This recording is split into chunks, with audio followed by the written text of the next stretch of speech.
जय हिंद, नमस्कार। तो एक बार फिर से आपका अपने यूट्यूब चैनल पे स्वागत है भारतीय अर्थव्यवस्था की क्लास में।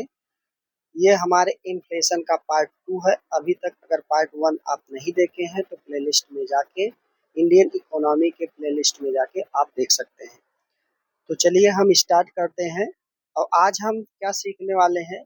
आज हम सीपीआई के बारे में जानेंगे और पीपीआई के बारे में जानेंगे और इनसे संबंधित जो प्रश्न बन सकते हैं उनके बारे में जानने का प्रयास करेंगे।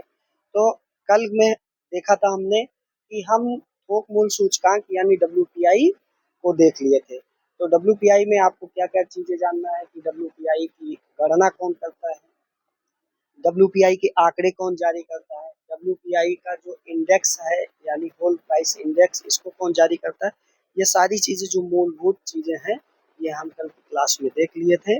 आज हम देखेंगे उपभोक्ता मूल्य सूचकांक यानी सीपीआई के बारे में सीखने वाले हैं, जानने वाले हैं।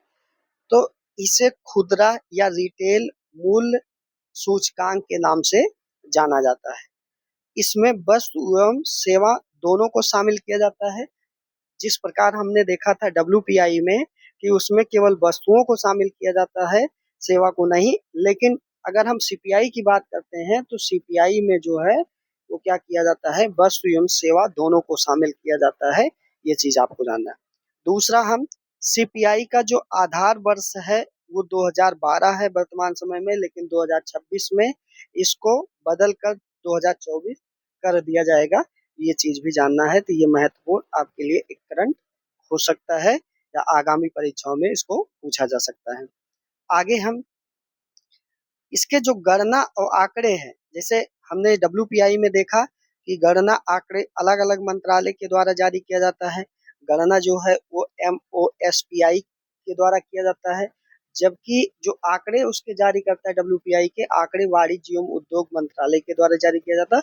जबकि यहाँ पर आंकड़े और गणना दोनों एक ही मंत्रालय कर रहा, और वो मंत्रालय कौन सा है? एमओएसपीआई यानी मौसमी, तो जिसे ministry of statistics program implementation के नाम से जानते हैं। और विभाग उसी के अंतर्गत एनएसओ विभाग, जो 2019 में दो सीएसओ एनएसओ को मिला के किया गया था, यानी नेशनल स्टैटिस्टिक्स ऑफिस। उसके बाद सीपीआई में शामिल जो भारांश हैं, जिस प्रकार हमने उसमें देखा कि डब्ल्यूपीआई में 3 चीजें आपको पढ़ने को मिलता है। ईंधन पढ़ने को मिलता है, विनिर्मित वस्तुएं पढ़ने को मिलता है, प्राथमिक वस्तुएं। उसी प्रकार से इसमें भी कई सारी चीजों को सम्मिलित किया गया है। तो पहला जो पदार्थ इसमें सम्मिलित किया गया, खाद्य एवं पेय पदार्थ को सम्मिलित किया गया, जिसका भारांश 46% है। आवास को 10%। बाकी और जो चीजें हैं इनको आप क्रम में देख सकते हैं कि आवास के बाद ईंधन का भारांश है, जूते चप्पल का है, तंबाकू का है, फिर मिश्रित वस्तुएं एवं सेवा का भारांश इसमें दिया गया है। आगे हम और चीज देखने का प्रयास करते हैं कि जो सीपीआई है ये दो तरीके का क्या करता है, ये दो तरीके पर अपना इंडेक्स जारी करता है। एक सीपीआई आर को सम्मिलित करता है, एक सीपीआई यू को। आर यहाँ क्या है? आर यहाँ रूरल का मतलब ग्रामीण क्षेत्र में टोटल ये 448 वस्तुओं को सम्मिलित करता है, जबकि अर्बन यानी शहरी क्षेत्र में ये टोटल क्या करता है, टोटल 460 वस्तुओं को सम्मिलित करता है। तो इस प्रकार वर्तमान में आपसे ये भी बताया जाता है कि डब्ल्यूपीआई को सरकार छोड़ के अब सीपीआई को अपने मुद्रास्फीति यानी महंगाई में इसको प्रयोग किया जा रहा है वर्तमान समय में। आगे और क्या चीजें पढ़ने वाले हैं? सीपीआई में अन्य सूचकांकों का प्रयोग किया जाता है। ये सूचकांक भी हमारे परीक्षा में पूछ लिए जाते हैं कि सीपीआई आईडब्ल्यू, यही सीपीआई आईडब्ल्यू है जिसके तहत क्या किया जाता है, जो केंद्रीय कर्मचारी के वेतन भत्तों को तय किया जाता है, ये इसी के द्वारा तय किया जाता है, इसी सूचकांक का प्रयोग करके। और सीपीआई एएल जो है, इसके तहत जो मनरेगा स्कीम चलाई जाती है पूरे भारत में, उसके जो श्रमिक होते हैं उनमें वेतन भत्तों को तय किया जाता है। उनके जो रोजाना उनको पैसा दिया जाता है, मजदूरी दी जाती है, तो सीपीआई एएल का प्रयोग किया जाता है। उसके बाद सीपीआई आरएल जो है ये रूरल लेबर की बात करता है। सीपीआई आर प्लस यू ये कंबाइंड की बात करता है, जिसके तहत वर्तमान में क्या किया जाता है, महंगाई की गणना के लिए ये प्रमुख एक सूचकांक के रूप में काम करता है। आगे हम देखते हैं कि सीपीआई के जो अन्य सूचकांक है इनको किन के द्वारा जारी किया जाता है, ये भी हमारी परीक्षा के लिए बहुत इंपॉर्टेंट हो जाता है। तो सीपीआई आईडब्ल्यू यानी इंडस्ट्रियल वर्कर जो होते हैं इनकी गणना एनएसओ और जो मंत्रालय है वो मौसमी मंत्रालय है, और आंकड़े जो है वो श्रम ब्यूरो के द्वारा जारी किया जाता है।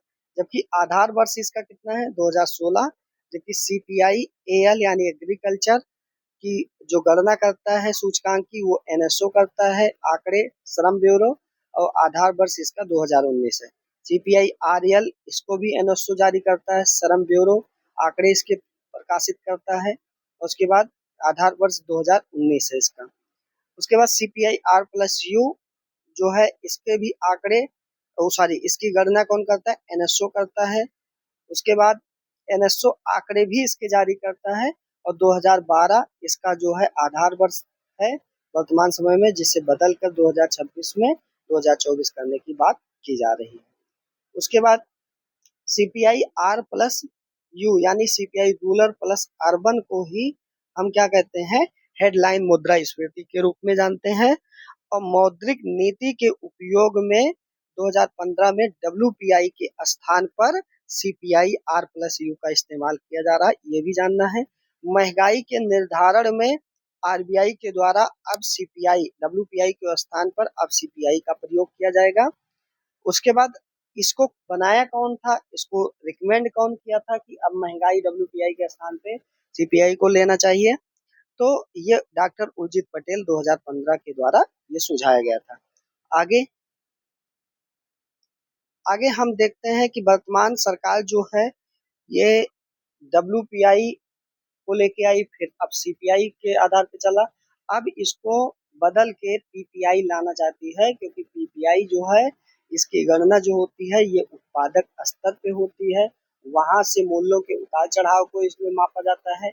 इसमें लगभग उत्पादक या जो प्राइमरी सेक्टर के लोग होते हैं उनको लाभ मिलने की संभावना रहती है, और इन्हीं कारणों से अब सरकार सीपीआई के स्थान पे या डब्ल्यूपीआई के स्थान पे अब पीपीआई को लाना चाहती है। इसके प्रमुख कारण क्या हैं? इसके प्रमुख कारण डब्ल्यूपीआई में केवल वस्तुओं को शामिल किया जाता है। क्या शामिल किया जाता है? केवल वस्तुओं को शामिल किया जाता है, पहला कारण है। उसके बाद सीपीआई में खाद्य वस्तुएं ज्यादा होने से उतार चढ़ाव ज्यादा रहता है, ये भी दूसरा कारण।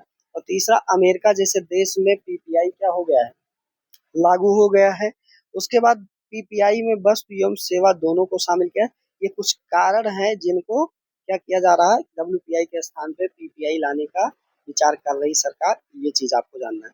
अब क्या करेगा उत्पादक वर्ग, जैसे हम अन्य चीजों में देख लिए हैं, उत्पादक वर्ग जो होता है, अब उत्पादक वर्ग कोई भी सामान बनाएगा, उनके बीच में सामानों को खरीदने या कच्चा माल को खरीदने में जो लागत लगती है, उन्हीं लागत के उतार चढ़ाव को मापने के लिए, मूल्यों को मापने के लिए क्या किया जाता है, ये प्रोड्यूसर प्राइस इंडेक्स यानी इस सूचकांक का प्रयोग किया जाता है। तो यही सारी चीजें हैं जो आपको जानना है। तो सरकार ने पीपीआई को लागू करने के लिए अभी हाल फिलहाल में रमेश चंद्रा समिति का गठन किया है, जबकि इससे पहले 2016 में बी गोलदार समिति का भी गठन हो चुका है। तो ये महत्वपूर्ण जानकारी थी हमारी डब्ल्यूपीआई से संबंधित, सीपीआई से संबंधित और पीपीआई से संबंधित, तो ये चीज जानना है। अब इनसे संबंधित जो हमारे महत्वपूर्ण इन्फ्लेशन से संबंधित जो महत्वपूर्ण हमारे क्वेश्चन आंसर हो सकते हैं, जो हमारे विभिन्न परीक्षाओं, चाहे वो पीसीएस की तैयारी कर रहे हैं, चाहे वो यूपीएससी के एग्जाम देना चाहते हैं, तो उनसे संबंधित जो सवाल बन सकते हैं या आ चुके हैं, उन सवालों को हम देखने का प्रयास करते हैं। तो सबसे पहला सवाल क्या है, ये है सीपीआई से संबंधित, सीपीआई से संबंधित है, इसको पढ़ते हैं, उसके बाद देखते हैं इसका कौन सा जवाब आप लोग दे सकते हैं, तो कमेंट में आप लोग दे दीजिएगा। तो उपभोक्ता मूल्य सूचकांक सीपीआई के संदर्भ में निम्नलिखित कथनों पर विचार कीजिए कि पहला जो स्टेटमेंट है, सीपीआई में केवल वस्तुओं की कीमतों को ध्यान में रखा जाता है, तो ये बात क्या है कि एकदम गलत है, क्योंकि आपको हमने अभी बताया कि सीपीआई में वस्तु के साथ साथ यानी वस्तु और प्लस सेवा दोनों को सम्मिलित किया जाता है, दोनों को क्या किया जाता है, सम्मिलित किया जाता है। तो इसमें केवल वस्तुओं की बात की जा रहा है, इसलिए ये स्टेटमेंट क्या हो जाएगा, गलत हो जाएगा। इसमें आयातित वस्तुओं की कीमतें शामिल होती हैं, तो ये भी सही है। उपभोक्ता मूल्य सूचकांक में बहुत सारी चीजें हैं जो उपभोक्ता उनको उपयोग करते हैं, तो वो बहुत सारी चीजें हम अन्य देशों से भी मंगाते हैं, तो उनके भी सामानों को गणना की जाती है, उनको भी सूचकांकों में सम्मिलित किया जाता है, तब महंगाई का पता किया जाता है। तो ये सेकेंड स्टेटमेंट क्या है, सही है, जबकि पहला स्टेटमेंट क्या है, गलत है। तो इस प्रकार हमारा सही पूछा जा रहा है, तो सही हमारा दूसरा विकल्प हो जाएगा। अब चलते हैं हम अगले क्वेश्चन की तरफ। अगला क्वेश्चन हमारा क्या है, अगला क्वेश्चन हमारा है कि उपभोक्ता मूल्य सूचकांक, इसमें भी सीपीआई के संदर्भ में ही कथनों पर पूछा जा रहा है, या उपभोक्ताओं द्वारा वस्तुओं एवं सेवाओं के लिए भुगतान की गई कीमतों को परिवर्तन में मापता है। तो एकदम सही बात है, ये हमने बताया कि जो आप उपभोग कर रहे हैं उन सारी वस्तुओं को क्या करने के लिए, मापने के लिए, उतार चढ़ाव को मापने के लिए हम उपभोक्ता मूल्य सूचकांक का प्रयोग करते हैं। तो ये स्टेटमेंट सही है। इसकी माप सांख्यिकी और कार्यक्रम क्रियान्वयन मंत्रालय यानी मोस्फी के द्वारा की जाती है। इसका आधार वर्ष 2012 है, तो एकदम सही है, 12 है, लेकिन अभी इसको बदल के 2026 में 2024 करने की बात की जा रही, तो ये स्टेटमेंट भी सही है। और सीपीआई में भोजन तथा पेय पदार्थों का भारांश लगभग 45% है, तो ये चीज भी एकदम सही है। आपने देखा जैसे क्लास में, तो इसमें कितने परसेंट की बात की जा रही, लगभग 45.9% है, तो उसको हम 55% मान सकते हैं। तो इस प्रकार हमारा जो तीनों ऑप्शन क्या है इसमें सही है, तो ऑप्शन बी क्या होगा, इस प्रश्न का सही जवाब होगा। अब अगले क्वेश्चन की तरफ हम देखते हैं कि अगला क्वेश्चन हमारा क्या है।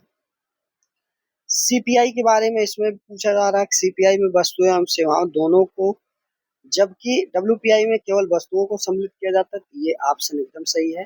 खाद्य मुद्रास्फीति सीपीआई की तुलना में डब्ल्यूपीआई में बेहतर ढंग से परिलक्षित होती है। तो जो महंगाई है खाद्य मुद्रास्फीति की, जो सीपीआई की तुलना में डब्ल्यूपीआई में बेहतर तरीके से परिलक्षित नहीं, बेहतर तरीके से आपका परिलक्षित कहाँ पे होता है, वो होता है डब्ल्यूपीआई में। तो ये ऑप्शन गलत हो जाएगा, यानी इसमें केवल पहला ऑप्शन क्या है, ये सही है। अगले क्वेश्चन की तरफ हम देखते हैं। इसमें भी देखिए सीपीआई के बारे में ज्यादा पूछा जा रहा है कि उपभोक्ता कीमत सूचकांक, यानी वही सीपीआई में खाद्य पदार्थों का भार जो है वो थोक कीमत सूचकांक की तुलना में अधिक होता है। तो हमने बताया कि सबसे ज्यादा जो खाद्य पदार्थ हैं वो सीपीआई में ही सम्मिलित की जाती हैं, डब्ल्यूपीआई में मात्र प्राथमिक वस्तुओं में 117 जो वस्तुएं हैं, वही 117 वस्तुओं में भी कुछ खाद्य हैं, कुछ गैर खाद्य हैं, तो इसीलिए क्या हो जाएगा, ये एकदम सही है। डब्ल्यूपीआई से ज्यादा हमारे सीपीआई में खाद्य पदार्थों की बात या भारांश की बात किया जाता है, ये सही है। उसके बाद डब्ल्यूपीआई सेवाओं की कीमतों में परिवर्तन को ग्रहण नहीं करता है, जो सीपीआई करता है, ये भी सही है। डब्ल्यूपीआई में सेवाओं की बात नहीं किया जाता है, सीपीआई में किया जाता है। भारतीय रिजर्व बैंक ने मुद्रास्फीति के मुख्य मापन के रूप में तथा प्रमुख नीतिगत दरों में परिवर्तन पर निर्णय करने के लिए अब डब्ल्यूपीआई को अपनाया। तो यहाँ डब्ल्यूपीआई नहीं, 2015 में डॉक्टर उर्जित पटेल समिति के माध्यम से अब डब्ल्यूपीआई को छोड़ के सीपीआई आर प्लस यू का प्रयोग किया जा रहा है। अगर आप क्लास नहीं देखें तो क्लास में आप जाके ये सारी चीजें क्लियर कर सकते हैं। तो इसमें जो बेहतर विकल्प होगा वो कौन सा होगा, वो होगा हमारा 2 और 1 और 2, सॉरी, ऑप्शन नंबर ए हमारा विकल्प सही होगा, तीसरा ऑप्शन हमारा गलत है। अगले क्वेश्चन की तरफ हम चलते हैं। निम्नलिखित में से कौन सा औद्योगिक श्रमिकों के लिए सीपीआई की संख्या को जारी करता है, तो ये हमने अभी देखा, ये श्रम ब्यूरो के द्वारा जारी किया जा सकता है, जारी किया जाता है। अगला क्वेश्चन जो है, निम्नलिखित में से कौन सा कथन थोक मूल्य सूचकांक डब्ल्यूपीआई और उपभोक्ता मूल्य सूचकांक सीपीआई के अंतर को स्पष्ट करता है। तो उपभोक्ता मूल्य सूचकांक का आधार वर्ष 2011-12 है, तो 11-12 नहीं, इसका 2012 है, जबकि थोक मूल्य सूचकांक का 2012 है, यानी कि आपस में इंफॉर्मेशन को क्या किया गया है, बदला गया है। ठीक, ये ऑप्शन हमारा गलत हो जाएगा। उपभोक्ता मूल्य सूचकांक की तुलना में थोक मूल्य सूचकांक सदैव अधिक है, तो अधिक नहीं है। थोक मूल्य सूचकांक में वस्तुओं और सेवाओं, तो ये भी गलत है, इसमें केवल वस्तु को शामिल किया जाता है, सेवाओं को नहीं। तो इस प्रकार चौथा ऑप्शन देखते हैं, उपभोक्ता मूल्य सूचकांक की तुलना में खाद्य वस्तुओं का भारांश थोक मूल्य सूचकांक में कम होता है। तो जो उपभोक्ता मूल्य सूचकांक की तुलना में खाद्य वस्तुओं का भारांश जो होता है वो थोक मूल्य सूचकांक में कम होता है, ये सही है। यानी क्या कह रहा है, जो उपभोक्ता मूल्य सूचकांक है यानी सीपीआई की तुलना में खाद्य वस्तुओं का भारांश थोक मूल्य सूचकांक में कम होता है। जिस प्रकार हम सीपीआई में भारांश देखें खाद्य पदार्थों का वो है 46%, जबकि जो थोक मूल्य सूचकांक है प्राथमिक वस्तुओं में ही खाद्य और प्राथमिक वस्तुओं का जो भारांश है वो 20% है, उसमें कई सारी चीजें हैं जो खाद्य पदार्थ नहीं है। इस प्रकार से हमारा ऑप्शन ये क्या हो जाता है, ये सही अंतर को स्पष्ट करता है, ऑप्शन नंबर डी हमारा सही होगा। अब चलते हैं अगले क्वेश्चन के ऊपर कि जो उत्पादक मूल्य सूचकांक है यानी जिसे अभी हम देखें कि पीपीआई में केवल वस्तु को शामिल किया जाता है, तो हमने बताया कि पीपीआई में वस्तु और एक मिनट ध्यान से पढ़िए इसको, उपभोक्ता मूल्य सूचकांक पीपीआई में केवल वस्तु शामिल नहीं होता है, तो ये ऑप्शन सही होगा। केवल वस्तु नहीं, वस्तु के साथ साथ सेवा भी सम्मिलित होती है, यानी कि ये स्टेटमेंट क्या होगा, सही होगा, क्योंकि कह रहा केवल शामिल नहीं होता है, तो ये बात सही है, वस्तु के साथ साथ सेवा भी शामिल होती है। थोक मूल्य सूचकांक डब्ल्यूपीआई में केवल वस्तु को सम्मिलित किया जाता है, ये भी ऑप्शन हमारा सही है, यानी दोनों ऑप्शन सही है। उसके बाद उपभोक्ता मूल्य सूचकांक सीपीआई में केवल सेवाओं को शामिल नहीं किया जा सकता है, ये भी सही है, यानी इसमें वस्तु और प्लस सेवा दोनों को सम्मिलित किया जाता है। उसके बाद पीपीआई जो है, पीपीआई डब्ल्यूपीआई और सीपीआई में वस्तु और सेवा दोनों को सम्मिलित करता है। तो डब्ल्यूपीआई में हमने कहा डब्ल्यूपीआई में केवल वस्तु है, तो इस प्रकार ये स्टेटमेंट हमारा क्या हो जाएगा, गलत हो जाएगा।